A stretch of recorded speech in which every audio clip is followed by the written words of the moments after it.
You probably already knew this, but Colorado is amazing. And yes, of course, I'm a little bit biased, but let me explain. Over 40% of this state is public lands. So when you want to carve out your little slice of paradise, that's a lot of acreage to find it. And that's exactly what we're doing today. We're heading to the mountains, finding some public land, and we're gonna pop a squat.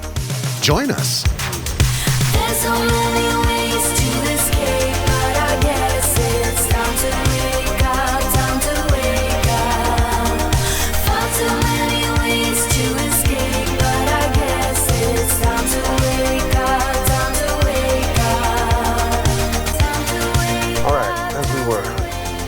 Ooh, what smells like death?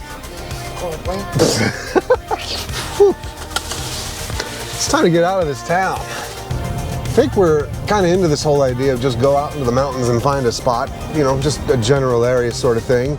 So today we're heading up to Clear Creek. We've been camping up there before. Nice place, buried in the mountains.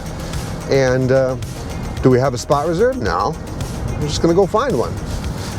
And if we have to, you know, if ultimately we have to set up our freaking trailer in a Walmart parking lot, I guess that's how it goes. But we're gonna go adventuring today, and you're coming with us. Oh no, you're coming with us. Yeah, y'all, you may have noticed I broke the timeline once again. Yeah, for some reason after returning from this trip, I reviewed the footage and decided I didn't have enough to make a proper episode. If I'm being candid, at the time, I thought there just wasn't much excitement. It's all just mountains and trees and streams and blah, blah, blah. But almost 8 months later, it finally sunk in that not everything has to be all excitement. Sometimes what someone needs, even for the viewer, is some mountains and trees and streams. This is Clear Creek Canyon, our bear-infested home for the next 2 nights, if we can find a spot. Well guys, this is where things get dicey. We just drove right past the dispersed campground that they have here. We're gonna do what we did over a decade ago and go up into these hills and just find a spot. It's dicey because these roads are, questionable at best. And if I need to turn around, oh boy, that's gonna be fun. This is real adventure right here. The roads are pretty terrible, but manageable. Just think of it as kind of a free massage. We're gonna be stopping, looking, saying, can we get in there? And the answer's probably most often gonna be no. But we're gonna keep on looking up this mountain. See that? See that creek down there? That's what we wanna be around. We wanna be around that creek. Well guys, we're way up this road and I'm starting to get a little disheartened. There's a lot of people out here. We'll find something eventually, I guess. All right guys, I think we found it. Getting in here was crazy, but it did it. And I didn't bottom out, I'm amazed. But we still gotta figure out how we're gonna set up in here.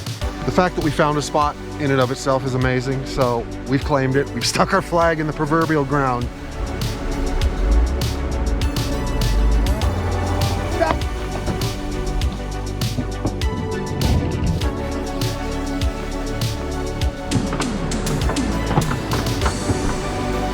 Recording?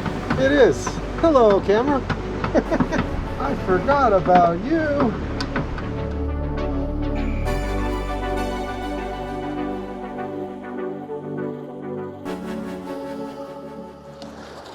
Pretty much there. All leveled and stabilized. Got the power hooked up. Well, the power hooked up. And welcome to our little campsite here. Got a nice little creek down there, or depending on what part of the country you're in, that could be a creek. A little closer to the road than we would have liked, but this isn't a terribly, what's the word I'm looking for? Very well-traveled road. Nobody likes it, because as you saw, it's bumpy as crap. It sucks. Now we begin the process of kind of settling in and realizing that we have nothing to do for the next 2 days, which sounds great to me. Ain't a dang thing wrong with this view, guys. So now we're all settled in. Well, what do we do now? Well, as I've said before, let's just enjoy so much nature.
How about that, y'all? This is what I came up here for. Just to come out here and kind of, you know, chill out a little bit. Gotta, of course, do the boy thing and get out and explore what's around me. I could end up being bad, you know. I could meet a squirrel back here, or I could meet a bear. Maybe a mountain lion, who knows? Little bitty squirrel. Let's go up the creek. No pun intended. Hopefully I don't end up the creek. Oh, so much for not wet shoes. Now into the dark and scary woods. Rocky Mountain Forest can surprise you. I mean, look at this. This looks subtropical. Not really what you'd expect to see at over 10,000 feet up the side of a mountain. Damn, bro. Shrooms. Biggins. Ooh, we gonna get high tonight. No, I'm kidding. Forget I said that. You know, I don't even think a bear would want to take the trail I just did. Even he'd be like, screw this, I'm taking the road. If I had brought my Sony, I could show you all the little itty bitty brookie trouts that I'm seeing in these waters here. But I didn't bring the Sony because if I fall on my butt, $1,100 paperweight. Oh, you see that one? I don't know. I don't know if this camera picks him up. There he goes again. Little bitty baby. I feel like I'm seeing something over here. I do not know what it is. Looks like somebody's camped here before. I don't know what we got here. Just a little clearing in the middle of nowhere. It's insane. Well, this is either one hell of just a natural clog or a beaver dam. Bro, don't get attacked by the beavers. Those teeth, man. What the hell was that? Whoa, wow. More fishies. Look at them all. Nah, I think that's just a natural clog. Another thing I'm gonna point out real quick while I'm here, I have yet to see any trash anywhere. You know, is in stark contrast to what Pike National Forest was, which is just a dumping ground for hillbillies. It's insanely clean up here. You know what I've done today? Absolutely nothing. And it is every bit as good as I thought it would be. You know, I really like these kind of trips every bit as much as I like the ones where you're busy and constantly going to see things and do things. Sometimes you just gotta unplug and just kind of do nothing. Recharge the batteries. It's much too easy to get caught up in worldly things. So I would stress the importance of, yes, get out there and see places that keep you busy, and also come out to places like this where you don't even have to check a clock. Don't even worry about a clock. All you need to know is how many times the sun is going to set before you have to go home. Well, I guess it's not entirely fair to say I'm doing nothing. I mean, because what was it someone said? I've seen this a lot recently, that, you know, camping without alcohol is just sitting in the woods. Well, maybe I should have a drink. Hey, I'm not ashamed. A wee nip of whiskey out here just helps to soothe the soul. So a big fat cheers to all you journeymen and journeywomen out there.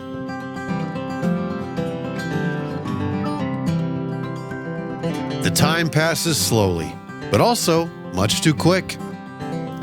When you're disconnected from worldly things, you start to notice all the things that God created for us. And at least for a moment, life becomes a lot simpler.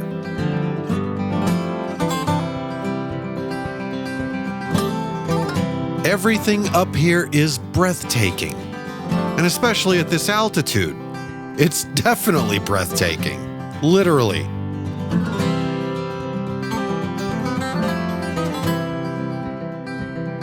The sights, the sounds, and even the smells. Yes, the smell. There's a beautiful aroma around this place that only being here can explain. If you've been here, you understand. So as day turns to night, we settle in for another crisp night under these Rocky Mountain stars.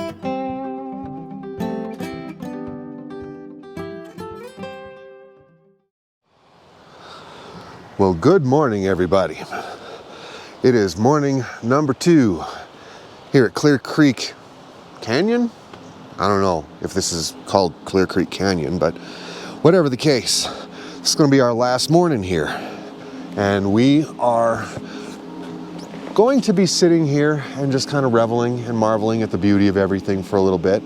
We're in no hurry to get out of here by any means, but I wanted to take a moment to share with you some things you need to know before you come all the way up here to Clear Creek. Okay, first of all, these are in no particular order. First of all, it's very high altitude here. So if you're prone to altitude sickness, you may not want to come here. You know, I'm from Colorado and I'm feeling it. Number 2, the road to get up here is terrible. It is so rough. It is a rough road. Don't be too scared about taking a trailer up here. Obviously, we got one up here, and I've seen lots of even bigger ones up here. I've seen some casitas. I've seen lots of pop-ups. I've seen, you know, typical teardrops. I saw a Bambi. There was even one guy, no idea how he did it, but he got a 5th wheel up here. I wouldn't recommend bringing something that big up here unless you absolutely know where you're going and you know where your turnarounds are. Very hot during the day, cold at night. So be prepared for that. Oh, almost forgot, and most importantly, it's all dispersed camping up here, meaning it's all dry camping, it's all boondocking. Bring plenty of water, plenty of food, and to add insult to injury, there's absolutely no cell phone service up here. None. You are cut off, my friend. So if you're prone to have emergencies or have health issues, you might want to stay a little further down the canyon where you still can get some cell phone service. I'd recommend you come pretty early. We came here early on a Friday. It was probably around noonish, 1-ish when we got up here. And as you saw, finding a campsite was pretty challenging. Be prepared to share your campsite with other people. Again, this is all dispersed camping. A lot of the areas where they have the dispersed camping, where you can go down and camp, there's room for more than one campsite. And people will just show up and set up camp next to you. Now, our site was so small that nobody took advantage of that. We're grateful for that. We were left alone. But hey, you're dispersed camping. It's gonna happen, man. And most importantly, be prepared to do a whole lot of nothing. Which for a lot of us, that's perfectly fine. If you wanna stay at a campground where you got big old Smoky up there and right down there, you got a babbling brook and pine forest all around, and you just wanna chill, yeah, man, this is excellent for that. Just to cover all the bases, make sure all the cautionary tales are out there, is that they do say there's a lot of bears up here, okay? We didn't see no bears. That doesn't mean you might not, but we didn't see any bears. In fact, we had nearly any encounters with any wildlife up here other than bugs, birds, and a very angry squirrel, but that's okay. I prefer my camping trips bear-free. So that about wraps it up. We're gonna be spending a couple more hours here just to enjoy the morning, have some breakfast, and well, then we're gonna pack it up and it's time to head on home. Nice little quick, laid back trip right before the big one that's coming up soon. And that one will not be laid back, but it's gonna be great. Well, gotta love this road. Flat. These roads, you better hope you don't have a hunk of junk, man. It's gonna shake every bolt that was even slightly loose completely off. And we all know how RVs are made. I'm just wondering how much is going on back there. We're gonna take a look once we get to the bottom of this hill here and kind of assess the damage. Ooh, see what I mean? Ooh! Lovely. Alright, time for the damage assessment. Make sure everything's still hooked up good. It's a little dirty. Don't see anything hanging down. Well, there's something that shook loose. Alright, what have we got? That found its way down. Everything else looks fine. It's all thanks to that poor flex suspension system. Alright, she made it. That road popped my hood. That's amazing. Nothing leaking, is there? So the plan was past tense, to find a nice little cafe, you know, those roadside kind of quintessential mountain cafes in Buena Vista, Colorado. Yeah, everything in Buena Vista now is just like rich, snobby, hippy-dippy bullshit, to be honest with you. All driving Teslas and stuff like that, and a roadside cafe, unheard of there. They would never allow it. No. If it doesn't serve sprouts on an artisan baguette with avocado, completely organic and gluten-free, that guy, you know what I'm talking about. That whole town is ruined. 30 years ago, that town was awesome. I remember going through there, and there was all these little, you know, almost like Greasy Spoon Cafes. Yeah, Greasy Spoon Cafes, log built. You know, it's just for travelers. It was meant for travelers. If you're seeing the cars go by, Class A, after fifth wheel, after camper, this is a traveling spot. But Buena Vista said, nah, we don't want all that. So anyway, on to Salida to find a Greasy Spoon Cafe there. All right, so we landed at this place in Salida called 50 Burger. Well, you can hardly see the sign there. I'll get a picture of it as we leave. This place is a little pricey, but the burgers had better be good. They smell good. And this place is wicked popular. Look at the crowds behind me, man. So, obviously we stumbled onto something pretty good, so we'll let you know. It's about what I'd expect a $15 burger to look like. Let's see what it tastes like. This is going to be messy. Well, not exactly the Greasy Spoon diner we thought we were going to find, but, you know, $15 hamburgers. And when you really think about it, 15 bucks per hamburger, that includes your fries too. Doesn't include a drink. Oh, the drink was included? It may have been, I don't know. It sounded expensive at first, and then you think, well, when's the last time you ever went to McDonald's for two people and paid less than 20 bucks? Doesn't really happen. Well, we paid a little over 30 for this, but, you know, we're talking the difference between a McDonald's hamburger and that hamburger. It's a night and day difference, guys. So if you're up in the Salida area, I'd say, yeah, check out 50 Burger. Pretty good. And that, as they say, is a wrap, y'all. And by that's a wrap, I mean that's it for the second season. We're done. We've had some amazing adventures, we've learned some new things, and we're paving the way for new ones. Yeah, that's right, we're not done yet, guys, not by a long shot. And I'm particularly excited to share with you what we have in store for the next season. For season 3, we have decided to stay exclusively within our home state of Colorado.